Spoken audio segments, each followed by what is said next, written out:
আজ রাতে আমি এমন এক জায়গায় যাচ্ছি যেখানে যাওয়ার সাহস খুব কম মানুষের আছে।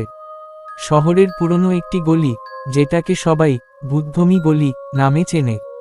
বলা হয়, বহু বছর আগে সেখানে ঘটে যাওয়া একটি ভয়ঙ্কর ঘটনার পর থেকে গলিটা আর আগের মতো নেই। সন্ধ্যার পরে কেউ সেখানে গেলে অদ্ভুত শব্দ শুনতে পায়, ছায়া দেখতে পায়, আর কেউ কেউ নাকি আর ফিরে আসে না। আমি এসব গল্প বিশ্বাস করতাম না, তাই আজ একা সেই গলিতে ঢুকে সত্যিটা জানার সিদ্ধান্ত নিয়েছি। কিন্তু আমি জানতাম না, এই সিদ্ধান্ত আমার জীবনের সবচেয়ে ভয়ঙ্কর অভিজ্ঞতা হয়ে উঠবে। ভূত। আজ আমি এমন এক অভিজ্ঞতার কথা বলবো, যা আমার জীবনের সবচেয়ে ভয়ঙ্কর রাত। সেই রাতের পর থেকে আমি আর কখনো একা অন্ধকার গলিতে হাঁটতে পারিনি। আমার নাম আপনার নাম। আমি সাধারণ একজন মানুষ। ভূত প্রেতের গল্প শুনতে ভালো লাগলেও আমি কখনো এগুলো বিশ্বাস করতাম না। বরং যারা এসব বিশ্বাস করত, আমি তাদের নিয়ে হাসাহাসি করতাম। কিন্তু সেই রাতের পর আমার বিশ্বাস পুরোপুরি বদলে যায়।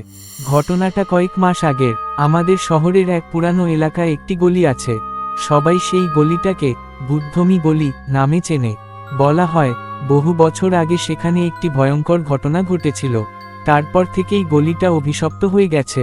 লোকজন বলে, সন্ধ্যার পরে সেখানে কেউ গেলে আর স্বাভাবিকভাবে ফিরে আসে না। কেউ অসুস্থ হয়ে পড়ে, কেউ অদ্ভুত আচরণ করতে শুরু করে, আবার কেউ কেউ নাকি নিখোঁজও হয়ে গেছে। আমি এসব গল্প শুনে হেসে উড়িয়ে দিয়েছিলাম।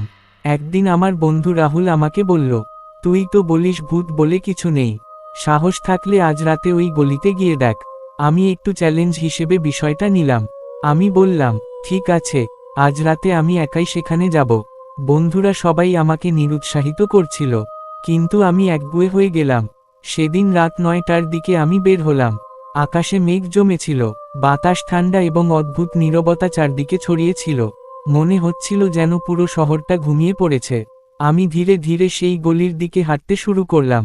গলির সামনে পৌঁছানোর পরই একটা অদ্ভুত অনুভূতি হলো। মনে হচ্ছিল যেন কেউ আমাকে লক্ষ্য করছে। আমি চারদিকে তাকালাম, কিন্তু কাউকে দেখতে পেলাম না। গলির ভেতরে ঢোকার পরই পরিবেশটা একেবারে বদলে গেল। হঠাৎ বাতাস থেমে গেল, সবকিছু নিস্তব্ধ হয়ে গেল। গলিটা খুব সরু ছিল, দুপাশে পুরানো বাড়ি, জানালাগুলো ভাঙা, দেয়ালে শ্যাওলা জমে গেছে, কোথাও কোথাও কালো দাগ। আমি মোবাইলের টর্চ জ্বালালাম, আলো খুব দুর্বল ছিল। আমি হাঁটতে শুরু করলাম। হঠাৎ পিছন থেকে একটা শব্দ পেলাম, টক টক টক। মনে হলো কেউ আমার পিছনে হাঁটছে। আমি হঠাৎ পিছনে তাকালাম, কেউ নেই। আমি নিজেকে বোঝানোর চেষ্টা করলাম, এটা শুধু আমার কল্পনা। আমি আবার হাঁটতে শুরু করলাম। আবার সেই শব্দ, এইবার শব্দটা আরও স্পষ্ট, টক টক টক। আমার হৃৎপিণ্ড দ্রুত ধকধক করতে লাগলো। আমি দ্রুত হাঁটতে শুরু করলাম। হঠাৎ একটা জানালা নিজে নিজেই খুলে গেল, করকর শব্দ করে। আমি থেমে গেলাম।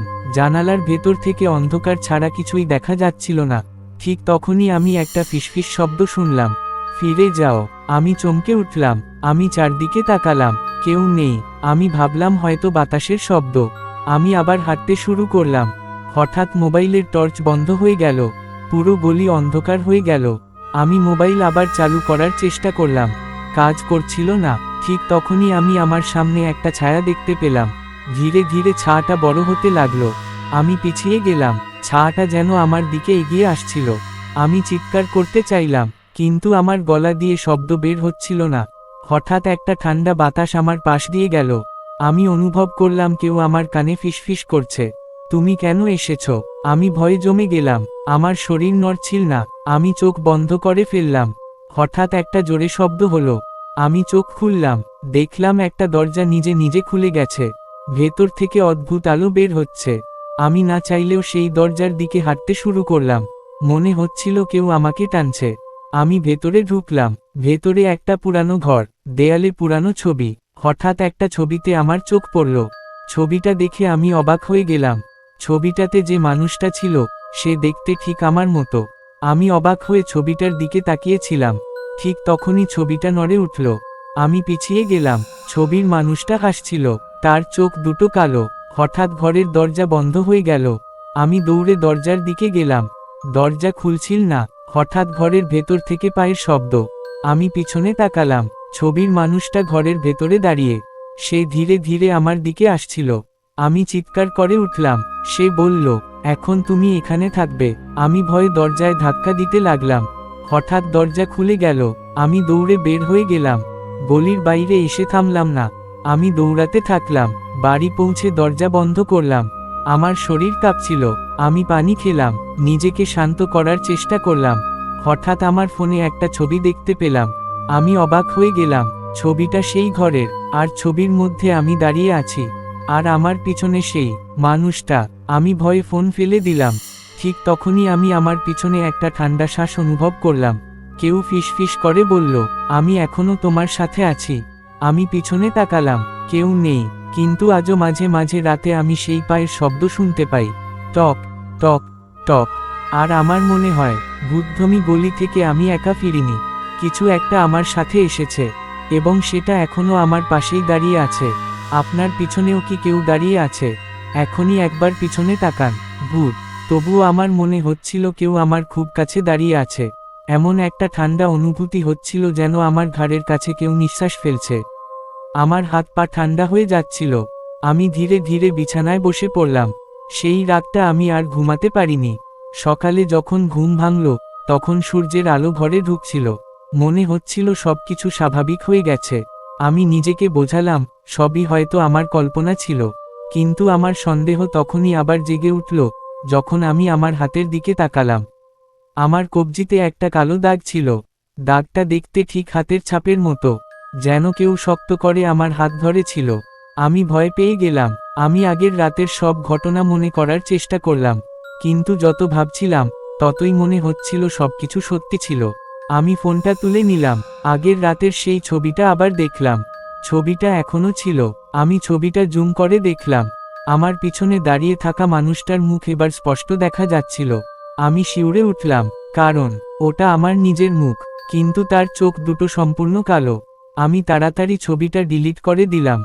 তারপর আমি বাথরুমে গেলাম। আয়নার সামনে দাঁড়িয়ে মুখে পানি দিলাম। মুখ তুলে আয়নার দিকে তাকাতেই আমার বুক কেঁপে উঠল। আমি দেখলাম আমার পিছনে একটা ছায়া দাঁড়িয়ে আছে। আমি দ্রুত পিছনে তাকালাম। কেউ নেই। আমি আবার আয়নার দিকে তাকালাম। এইবার ছায়াটা ধীরে ধীরে আমার কাছে এগিয়ে আসছিল। আমি চোখ বন্ধ করে ফেললাম।